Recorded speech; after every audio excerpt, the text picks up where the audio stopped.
All right, now we're going to talk about what hardware miners use to achieve this computation, which I've just spent time telling you is really, really difficult to do. So first of all, what exactly is this computation?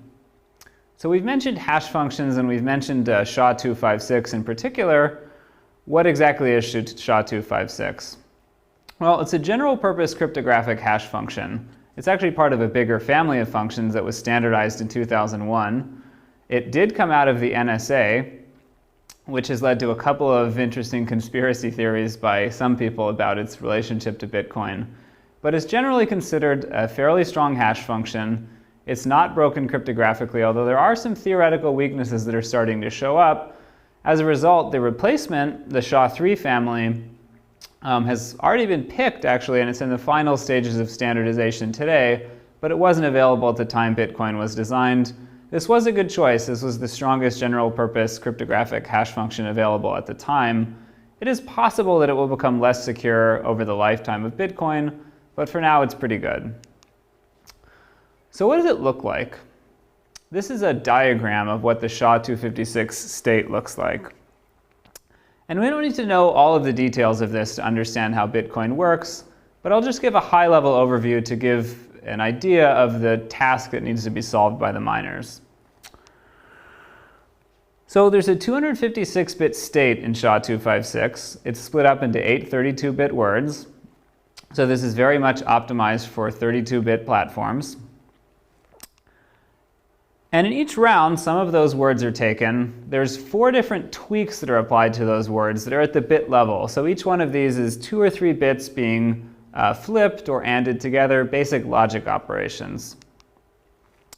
And then a number of words in the state are taken, some with these tweaks applied, and added together mod 32 in a pipeline here.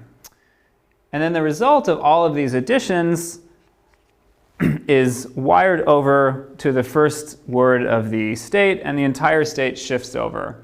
So some of the design here, some of the design ideas date back to classic linear feedback shift registers, which was one of the earliest approaches to cryptographic design. So all of this happens. This is just one round of the SHA compression function. And a complete computation of SHA-256 does this 80 times for 80 iterations. And in each iteration, there are slightly different constants applied at that one step there so that every iteration isn't exactly the same. So this is the task ahead of miners, to compute this specific function, only this, as fast as possible. And so you can see that to do this, you need to be able to deal with 32-bit words, you need to be able to do 32-bit addition, and you need to also be able to do some bitwise logic. So the first generation of mining, when Bitcoin was originally proposed, was all done on general purpose computers, general purpose CPUs.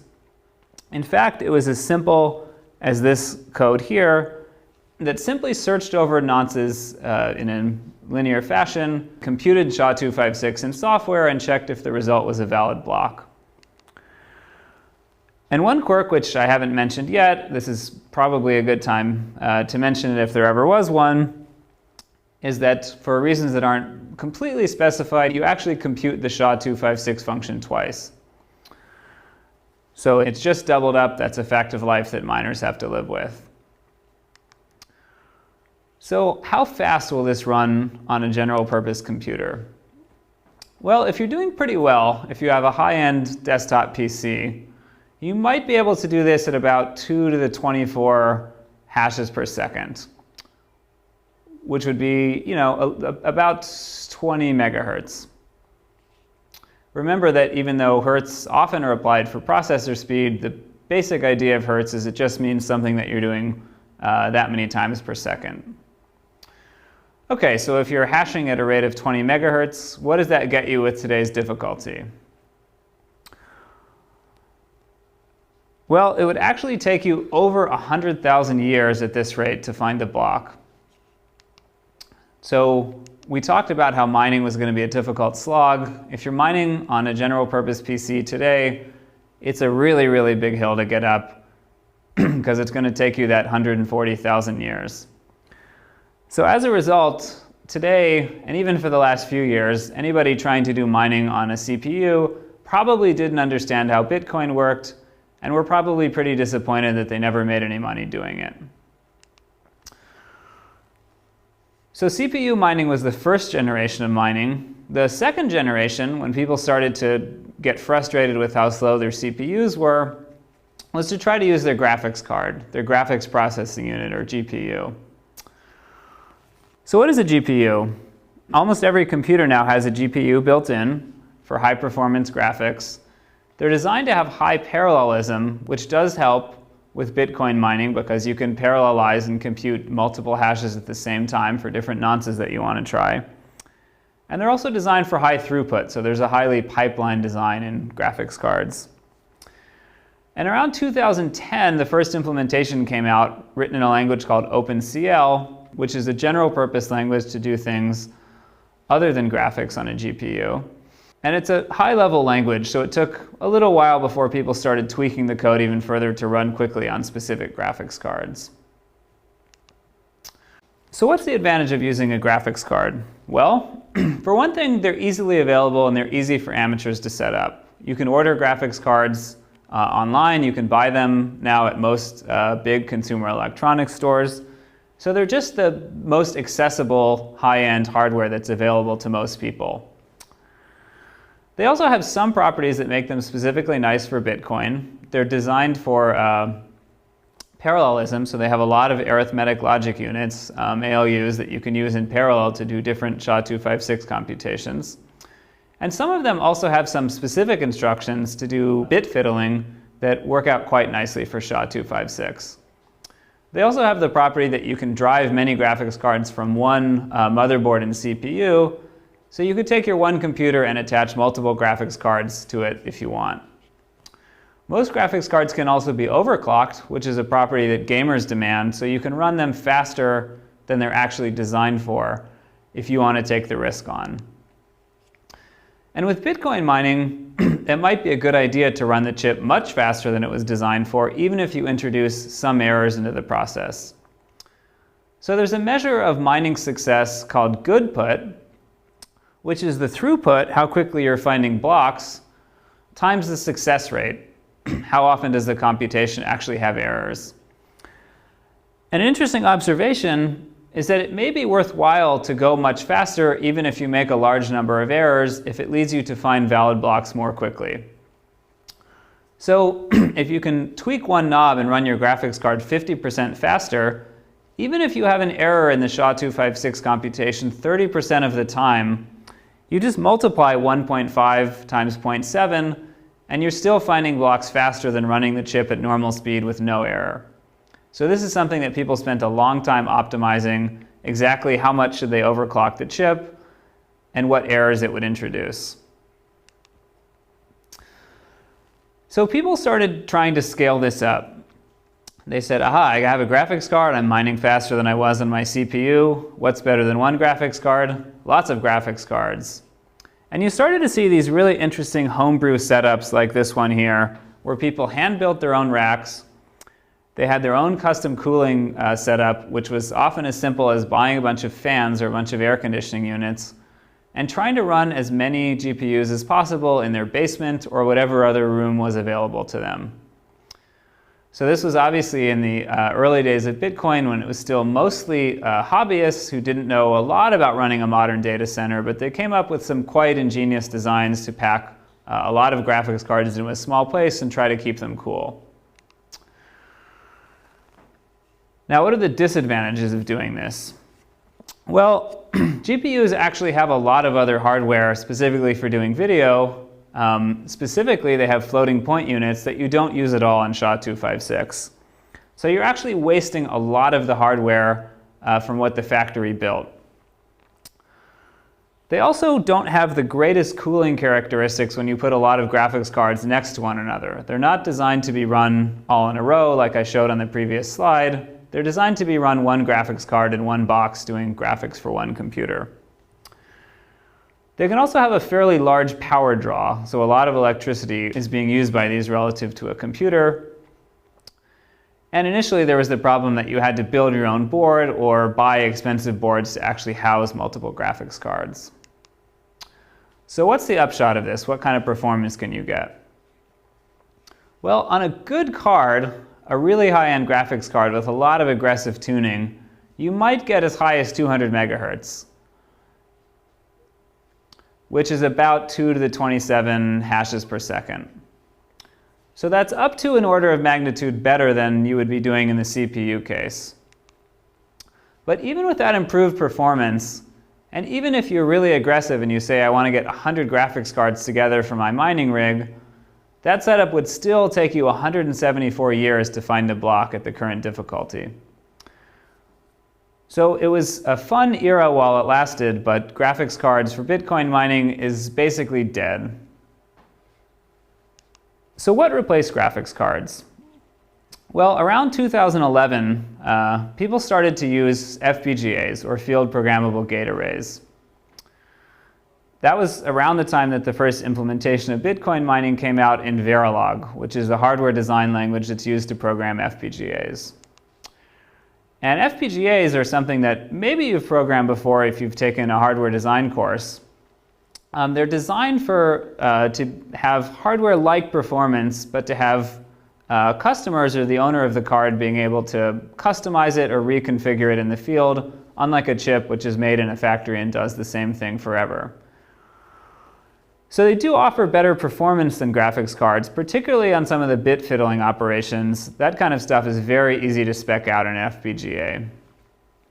And if you know what you're doing, you can get the cooling to work out better with an FPGA. You're wasting a little bit less of the card than you would be with a graphics card.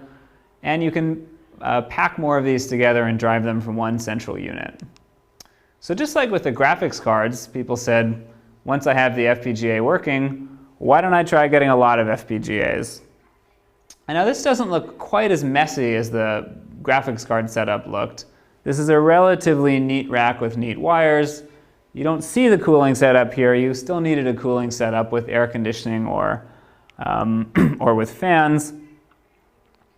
But it was possible to build a big array of FPGAs a little bit more neatly and cleanly than you could with graphics cards. The disadvantages of using FPGAs are that they were being driven harder for Bitcoin mining by being on all the time and working as hard as possible than a lot of consumer-grade FPGAs were really designed for. So a lot of people found a number of errors and malfunctions in their FPGAs as they were doing Bitcoin mining. It turned out to be difficult to optimize the 32-bit add step, which, as we said, is critical for doing SHA-256. They were also just less accessible for people. It's harder to buy an FPGA. You can't buy one at most stores. There are fewer people who know how to program FPGAs or know how to set them up. And it turned out that the cost, even though the performance on FPGAs went up, the cost per performance was only an incremental, very marginal gain over using graphics cards. So it was a pretty short-lived reign, whereas people were mining on graphics cards and graphics cards were king for maybe a year or so. It was a much shorter matter of months where FPGAs were a popular solution for Bitcoin mining. But if you were using an FPGA and using it well, you might get up to about a gigahertz. And now it sounds like we're making some real progress. We're doing 1 billion hashes per second. But even with a 1 gigahertz setup on an FPGA, and even if you had 100 boards, so again, even if you bought a lot of FPGAs and shoved them all into your amateur mining rig, it would still take you 25 years to find a Bitcoin block at that rate. So this is still not looking like a really attractive thing to jump into. And you might be asking, if all of these solutions are so intractable today, what are people actually doing? Well, mining today is essentially dominated by Bitcoin ASICs, or application-specific integrated circuits. So these are chips that were designed and built from scratch to do nothing except mine Bitcoins. They were fabbed out at a factory, packaged up, and sold to a consumer solely to be Bitcoin miners. And if you go online today, you can find a lot of people willing to sell you Bitcoin mining ASICs. There's a couple of big vendors that now do this as a full-time product. So these companies have sprung up in the last 2 years, and the main product, in some cases the only product that they sell as a business, is Bitcoin mining ASICs. And now you'll notice when you're buying an ASIC, you have a lot of options. You can choose between slightly bigger and more expensive models, more compact models, and they'll throw a lot of numbers at you in terms of what the performance is going to be, the cost, how much power it's going to use. But the most important thing to look at in a lot of these cases is how quickly they're going to ship to you. So a lot of ASICs have a pretty strong disclaimer that you have to pre-order them before they're even available, and they don't make any firm guarantees on when they're going to be delivered. So again, since these are new companies selling the ASICs, they've had to be funded as they went, which means they need to essentially pay for the production run of ASICs with consumers' pre-orders. And that means there's a lot of pressure on on consumers to pay before the chip is ready. In a lot of cases, the chips have been shipped late, and this has caused considerable consternation and heartache for customers. There are a lot of dramatic complaints and stories and tales of woe of people who spent good money on a Bitcoin ASIC and were hoping to really strike it rich when the thing came in the mail, only it came in the mail later than they were expected. Like I said, these are special purpose. They're designed to be run at full speed constantly for life to do nothing other than mine Bitcoins. They require a lot of expertise and a long lead time to design, so much more complicated to actually tape out a chip than to just write an implementation in OpenCL or in Verilog. But the amazing thing about Bitcoin ASICs is that as hard as they were to design, analysts who've looked at this have said this may be the fastest turnaround time essentially in the history of integrated circuits for specifying a problem, which was mining Bitcoins, and turning it around to have a working chip in people's hands. So this was really a rush job. People realized the need to have Bitcoin mining ASICs and the fact that they could sell them for a lot of money. They designed them extremely quickly and started shipping them to consumers. And as a result, you can probably expect there were a lot of bugs in the first few generations of these things. Some of them didn't deliver. In fact, most of them probably didn't deliver quite the performance that they were promising. Some of them, in fact, were quite buggy. But it's evolved a lot over the past year, and there are now fairly reliable ASICs being shipped. So what does it look like if you actually want to buy one of these things? So here's just a case study of something that's been available for about 6 months now, so it's already a little bit out of date. But this TerraMiner 4 is this nice big fancy box you see here.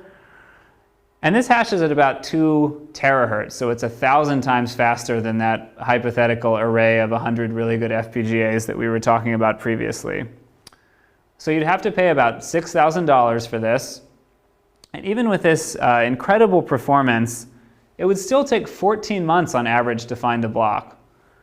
So even if you think that you're investing in a fairly nice piece of hardware, it's still extremely difficult to mine a block. And the market dynamics are really interesting here. So most boards that have been coming on the market since ASICs came out have been effectively obsolete in maybe 6 months. And on top of being obsolete within 6 months, the bulk of the profits are made upfront. Often in the first 6 weeks is when you'll make half of the expected profits in the lifetime of a mining rig. The fact that such a high proportion of the profits are made in the first 6 months means that there's an incredible premium on shipping speed. If your thing ships a week late, you may have lost 1/6 of that optimum time. In fact, you'll have lost the most valuable week in the lifetime of the ASIC because its value is only going to go down over time as mining gets more and more difficult. And this is really the motivation for why so many companies require pre-orders. The fact that there's so much competition to get the ASICs first. And there's a lot of speculation that some companies have actually manufactured the ASICs, tried to run them themselves for a couple of weeks before shipping them, and then ship them off to consumers. So the dynamics of this are still very unfavorable to the small miner who wants to go online, order an ASIC, and start making money. And in fact, in almost all cases, people who have placed orders for mining hardware should have lost money based on the calculation that they made at the time.